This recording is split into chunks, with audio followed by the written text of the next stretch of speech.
You must be thirsty. Here, I brought you this.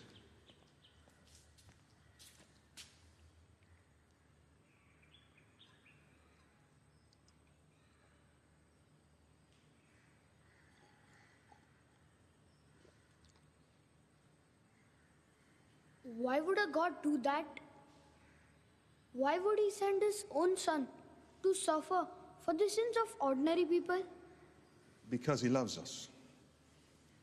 God made himself approachable to us, human, so we could understand it. We can't understand God in all his perfection, but we can understand God's Son and his suffering as we would a brother's. That made no sense. Sacrificing the innocent to atone for the sins of the guilty. What kind of love is that? But this son, I couldn't get him out of my head.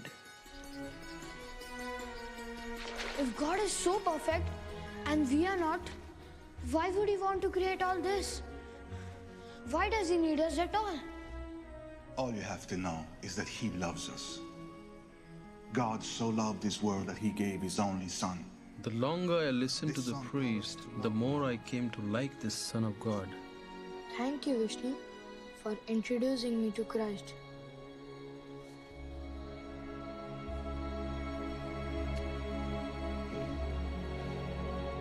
I came to faith through Hinduism, and I found God's love through Christ. But God wasn't finished with me yet.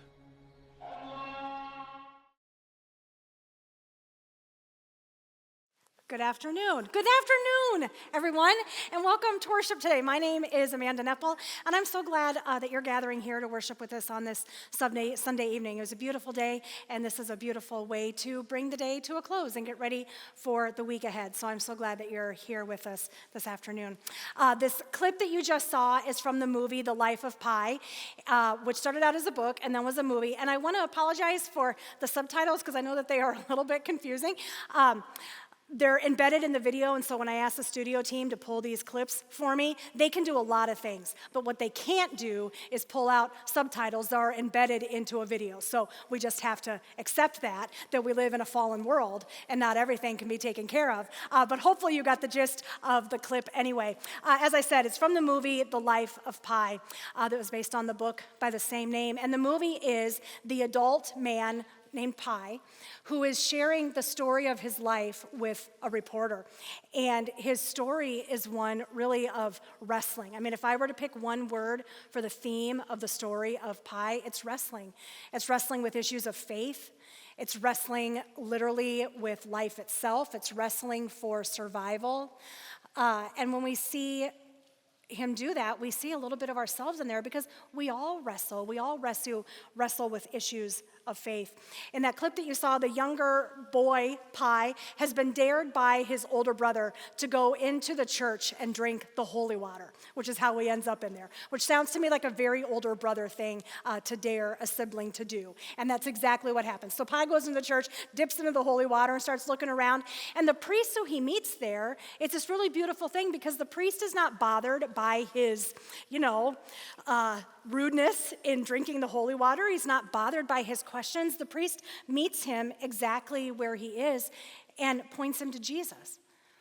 And when you get to the end of the clip, you hear Pi, the adult Pi, as a narrator saying that he came to faith, he met Jesus through the Hindu god Vishnu, and that Jesus is the one who pointed him to God. And if you're paying attention, if you hear that, you hear him say that his thanking Vishnu for introducing to Jesus, that can make us a little bit uncomfortable.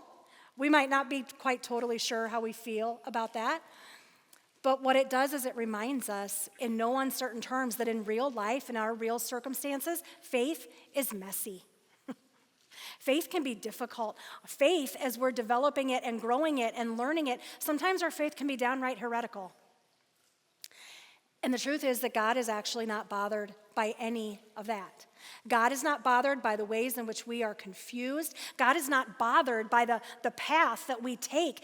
Virtually no one starts at a point where they would say that they did not know God and then have this straight line of faith where then they can say, oh yeah, I know God now, I've got it all figured out. That's not how this works for any of us. It's messy, it's complicated. Sometimes it ebbs and it flows, and sometimes we don't have it at all, and sometimes we have more faith than we know what to do with, and God is okay with every single one of us in whatever situation we find ourselves in. Whatever situation and whatever status, however you would rate your faith today, which I don't encourage you to do, but if you were to do that, God is okay with all of it.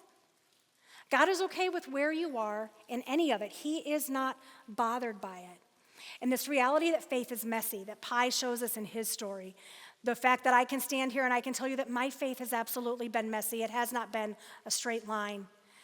Leads us to our Bible character that we're going to talk about today. Our Bible hero that we are talking about today, her name is Rahab. And her faith was absolutely messy.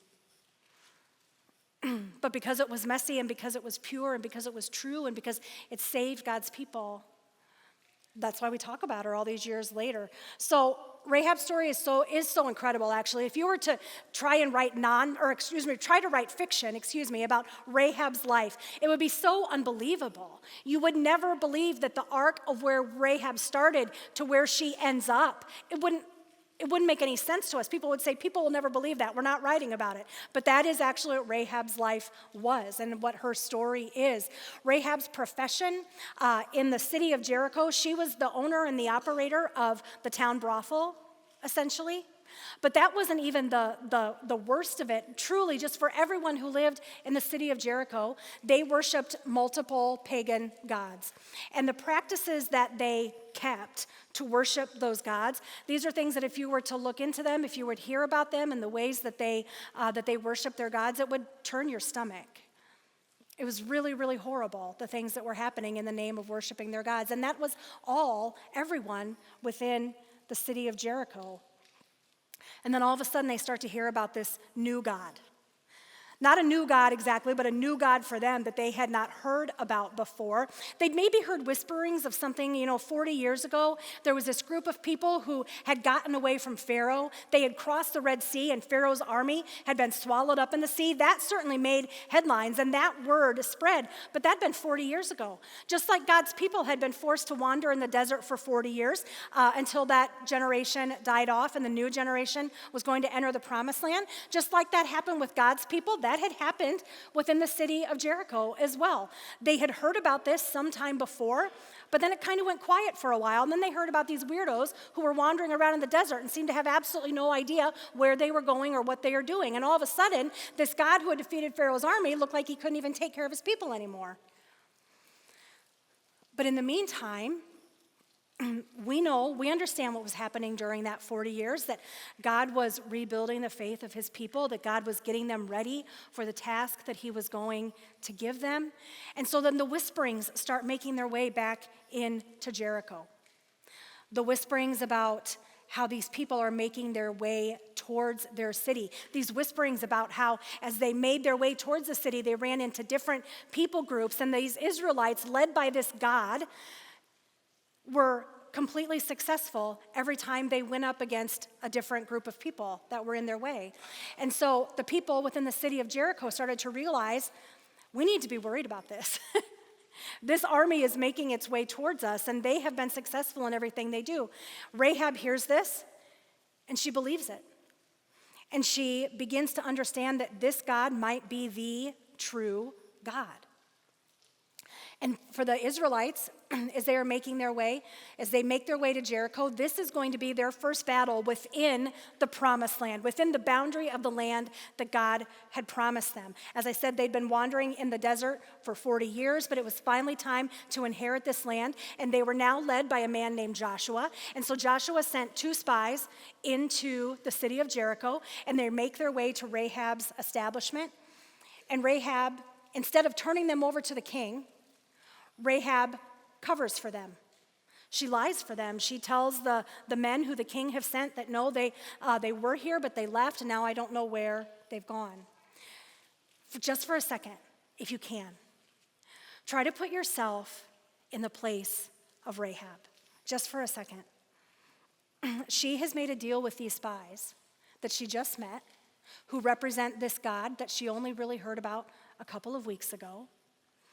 And she is making a deal with them. She's making a deal with them to save her family. She is betting everything she has that this God is the God, the I am. And she's wagering not just the life of herself, but she's wagering the life of her entire family in all of this.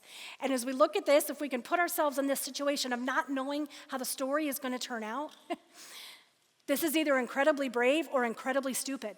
And it's just all going to depend on how this all shakes out at the end. Now, we know, because we have the benefit of hindsight, we know that this is I am, Yahweh, who Rahab is dealing with. This is not just one of several gods. This God that Rahab is dealing with, this is the God of Moses and Abraham and Isaac and Jacob. And when Rahab just gets a glimpse of this, she doesn't understand it all. She doesn't have it all figured out, but she gets just a glimpse of this. And Rahab develops a faith. Rahab's faith then, in just this little tiny little speck of faith, makes it possible for her to have confidence that what she's hoping for, the confidence that this God, who she has just recently become acquainted with, that this God is the God, that this God is more than able, that this God will be victorious, and that this God will be able to change her life, that this God will truly be different than all the others. There is no way, based on the limited information that Rahab had, there's no way that she could have known this completely and 100% for sure. But in her spirit, she knew enough that even though she didn't know for sure, she could be assured that she had chosen well, that she had chosen the right side. And in Joshua chapter 6, then, we go on to read that Rahab's entire family, they are rescued. The spies kept their promise. They did what they said they would do. And so Rahab's entire family goes then and lives with the Israelites and continues to live with the Israelites then for generations to come. We know in Rahab's story that she is one of 4 women who is mentioned in Matthew's genealogy of Jesus. We realize that Rahab is an outsider who becomes part of God's family. And then she raises her family to welcome the outsider as well. Rahab's grandson is a man who we can read about a couple chapters later in the book of Ruth. Rahab's grandson is Boaz, and he also then welcomes an outsider who was Ruth, and Ruth becomes one of the other women who is named in the genealogy of Jesus in Matthew's gospel.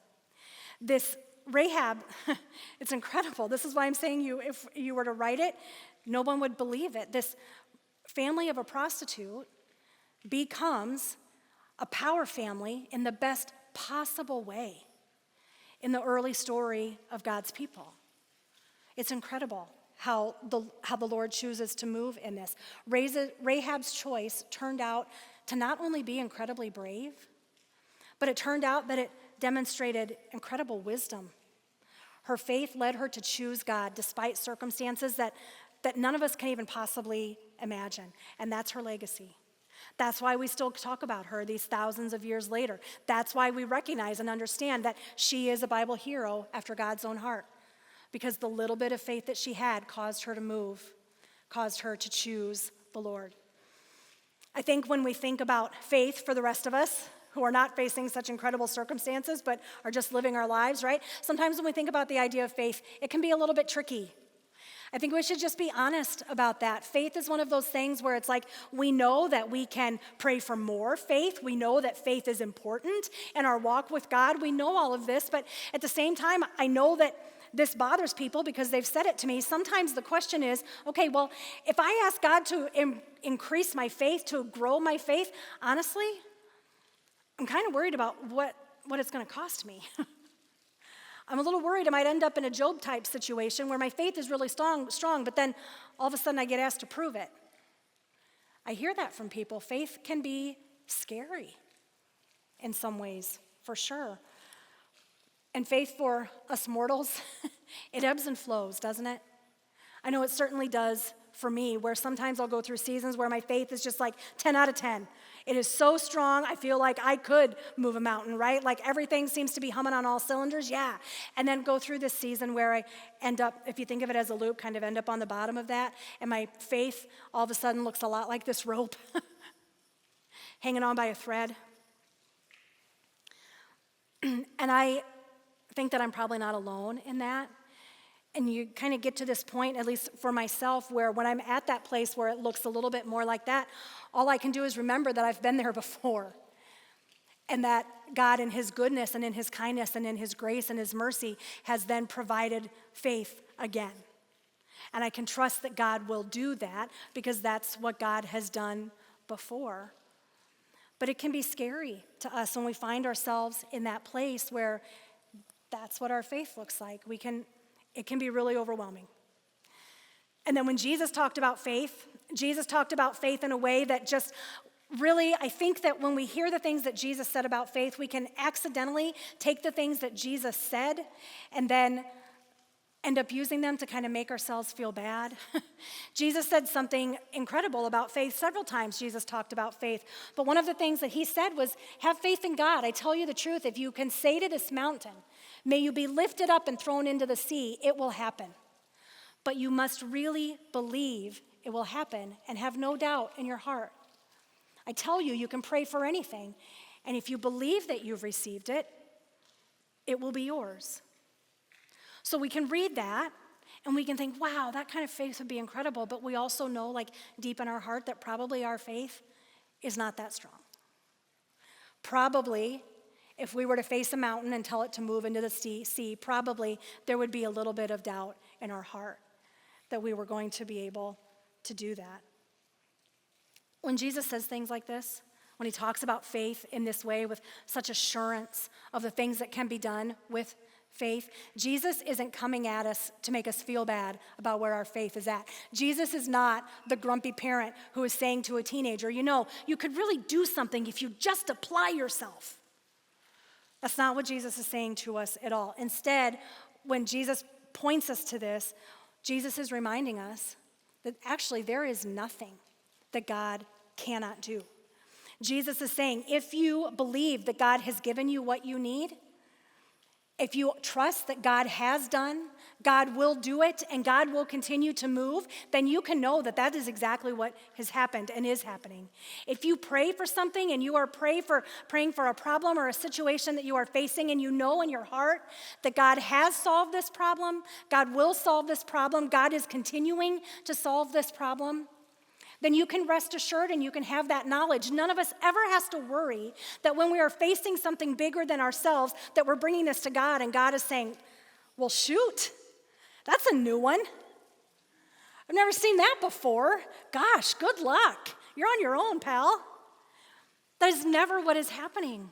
God is never caught off guard or anxious or nervous about any of the things that we are dealing with because God has solved the problem, God is solving the problem, and God will continue to solve the problem. What Jesus wants us to understand when we're bringing our cares and our worries and all of our things to God is that he wants us to know clearly and have a faith that we can know clearly that it isn't the size of the faith, and it isn't even the size of the mountain.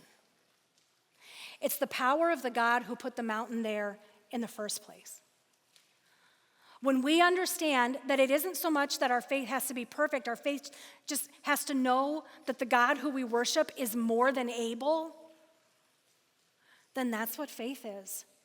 And when we can get into that space where we know that no matter what, our God is more than able, our God has worked, our God is working, our God will continue to work on our behalf, then we find ourselves in this place where worry and fear and all those different types of things can be squeezed out, that we don't have to spend our time in worry.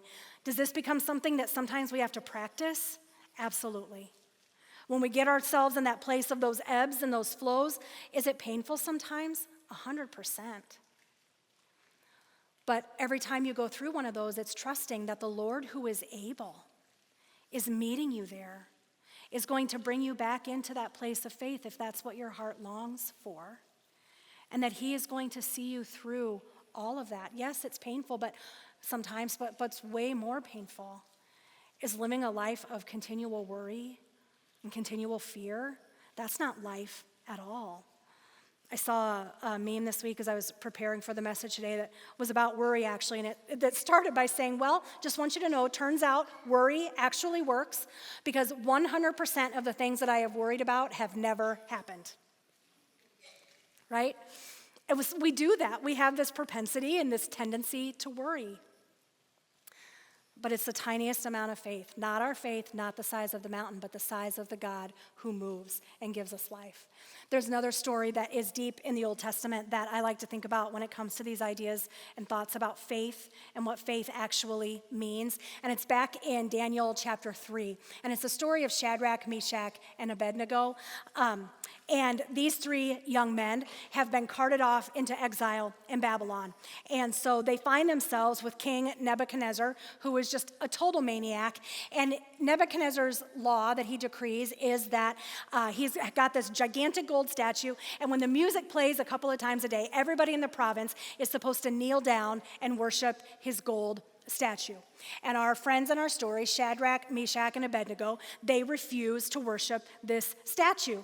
And Nebuchadnezzar said, okay, if you're not going to do that, part of the decree is that you will be thrown into a fiery furnace as a result of not worshiping this statue.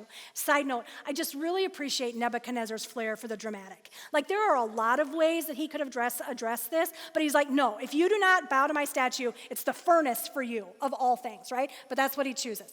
So Shadrach, Meshach, and Abednego, they refuse to bow down to the statue. Nebuchadnezzar finds out about this. He gets them together, and he's so mad at them. He says, guys, one more time. You either bow down and worship this statue, or it's off to the furnace for you. And the way that these three respond, I love it, because it gets to this thing that we're talking about with faith. They look at Nebuchadnezzar, and they say, here's the deal.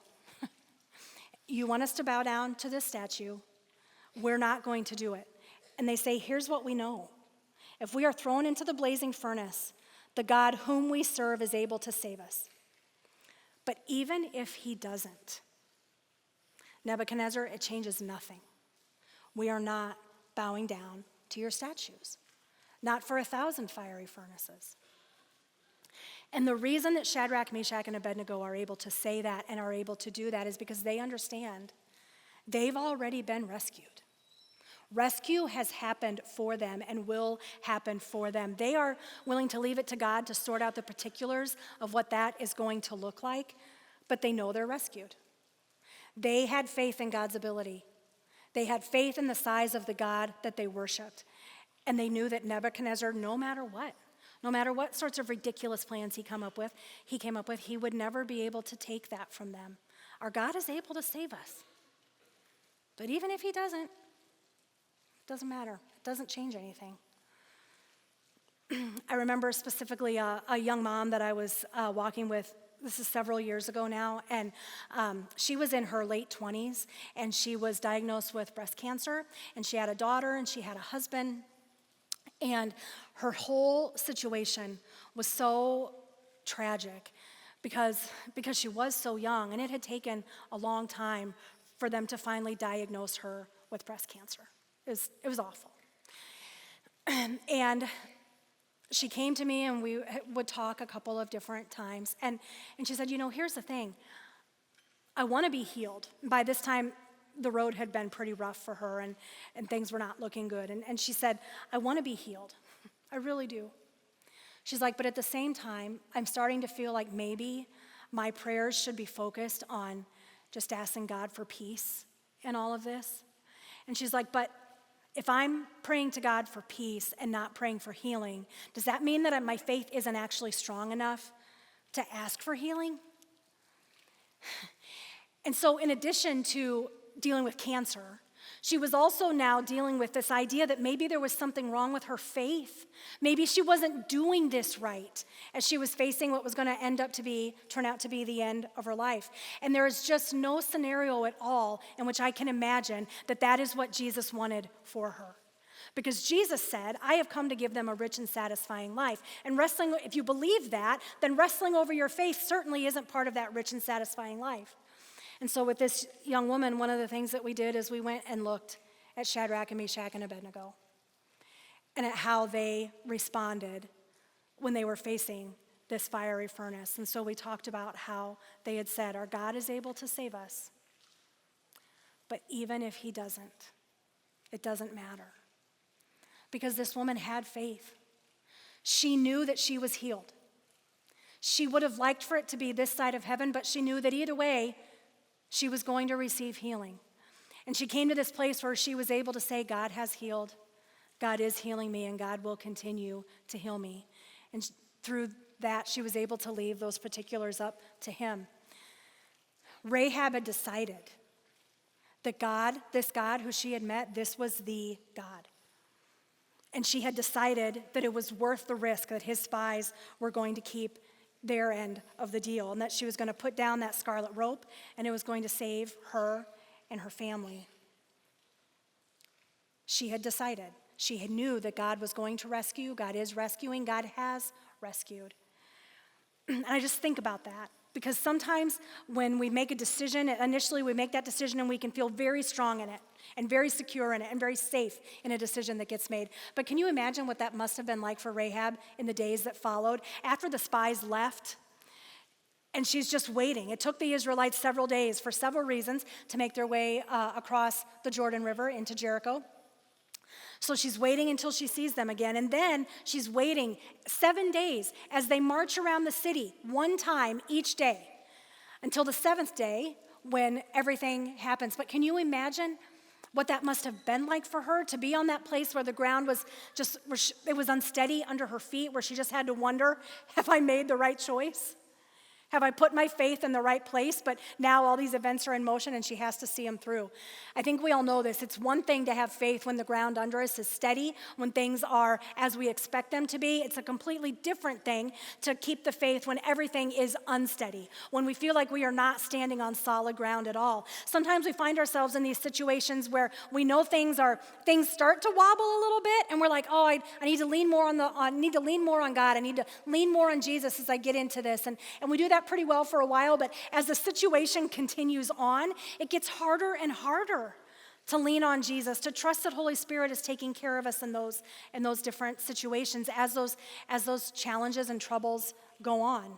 What does it look like to hold on to faith when the ground underneath us just refuses to get steady? In the movie The Life of Pi, one of the main parts of the story that the adult Pi is sharing with this journalist is a shipwreck that he endured and that he lived through. And so to tell you a little bit about this so it makes sense in case you haven't seen the movie, Pi and his family, he's a teenager, are moving from India to Canada. So they're taking a ship. There's a whole bunch of animals on this ship because Pi's family has a zoo, because of course they do, why not? And so one of the animals that is part of their zoo is a Bengal tiger whose name is Richard Parker. Now, I don't have time to explain to you why the tiger is named Richard Parker, but it's important that you understand that Richard Parker is a tiger, okay? So they end up shipwrecked, and what we see in the movie is essentially Pi ends up on this lifeboat with the Bengal tiger, Richard Parker. And they have one catastrophe after another. As you can imagine, as would happen if you are shipwrecked on the open ocean, things do not go very well. It is not smooth. There are all sorts of things that go wrong. And these two, Pi and the tiger, are at the point where they are quite literally, absolutely within probably a couple of hours of death. And their lifeboat lands at an island.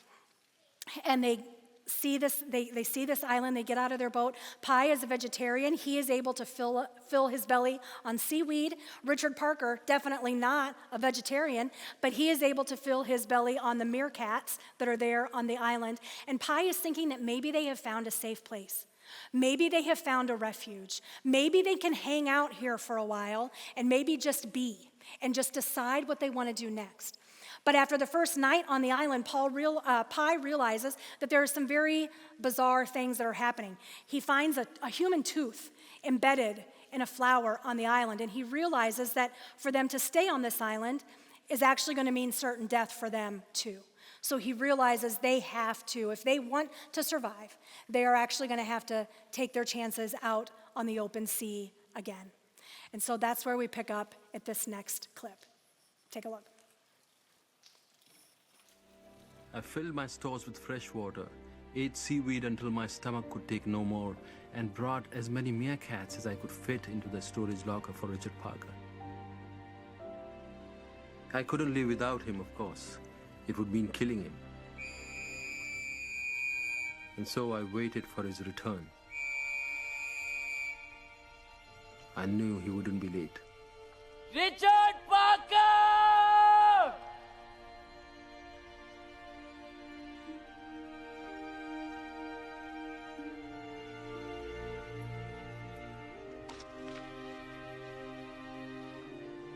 No one has seen that floating island since, and you won't read about those trees in any nature book. And yet, if I hadn't found those shores, I would have died. And if I hadn't discovered that truth, I would have been lost, alone forever. Even when God seemed to have abandoned me, He was watching. Even when He seemed indifferent to my suffering, He was watching. And when I was beyond all hope of saving, He gave me rest, that gave me a sign to continue my journey. I hope you caught there what he said at the end. Even when God seemed to have abandoned me, He was watching. Even when He seemed indifferent to my suffering, He was there. And when I was beyond all hope of saving, He gave me rest. And He gave me a sign to continue my journey. It's not about the size of our faith. It's not about the size of the mountain.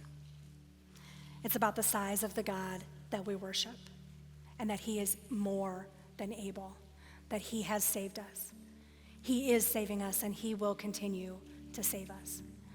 Jesus said, Matthew chapter 11, He said, "Come to me, all of you who are weary and carry heavy burdens, and I will give you rest." I will give you rest. As we gather here together tonight, this afternoon, I don't know what any of you came in here with. I don't know what your mountain is. I don't know what your shipwreck is. I don't know what's going on. But I do know that for all of us here, we're not Rahab. We're not facing the imminent destruction of our city, right? We're not Shadrach, Meshach, and Abednego. We're not facing a fiery furnace. And we're not even Pi. We're not stranded on a lifeboat out in the middle of the ocean, right?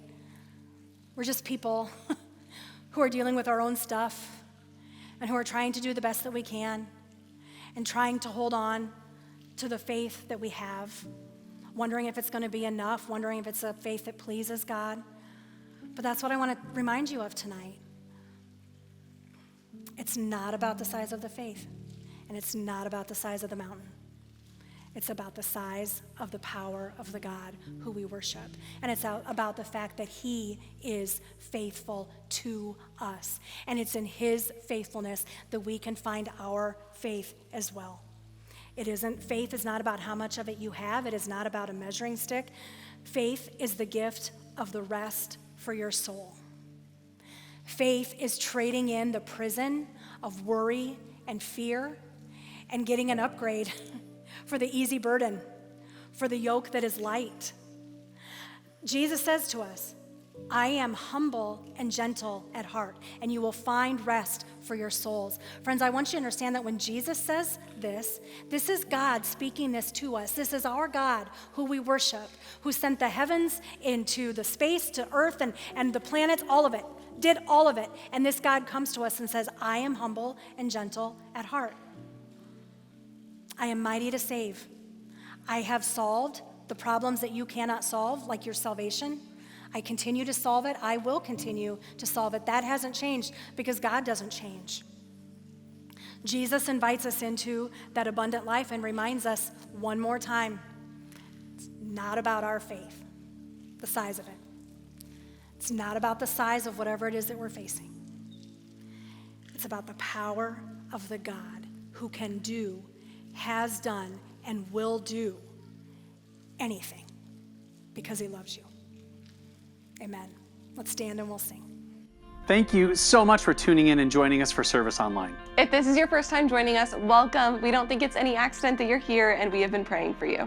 To see more of our content, know when we go live, and stay up to date week to week, feel free to subscribe to this channel. And if you live close by one of our campuses or local sites, we invite you to check us out in person. We would love to meet you. And don't forget to follow us on social media to stay up to date. See you next week.